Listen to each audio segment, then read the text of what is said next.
Hello again. Welcome to our study. Explain this, please. Bread in Bible lands. We get this from John's Gospel, chapter 6 and verse 35. Bread in the Bible lands. Our Lord's frequent references to him as the bread of life were full of meaning to the people to whom he spoke. Bread is sacred in Palestine as the main article of food. An Arab would stop on the road to pick up a bit of bread that had fallen there, touching his forehead with it in token of respect, and carefully place it in the cleft of the wall or a rock so that it would be safe from passing feet. Native bread is usually a round, flat cake from a quarter of an inch thick to up to an inch thick. Leavened bread is very little used among the peasants. The women cook the bread fresh for each meal.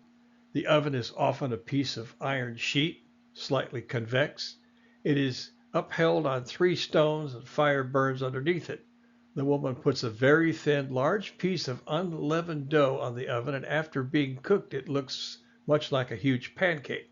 Sometimes they build a fire in the hole in the floor of their tent and fill the hole with small stones. The bread is placed on hot pebbles.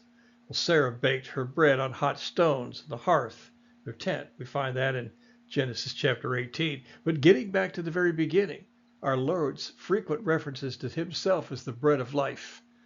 And he is the bread of life. He is the Messiah. He is the Mashiach Nagid, Yeshua HaMashiach.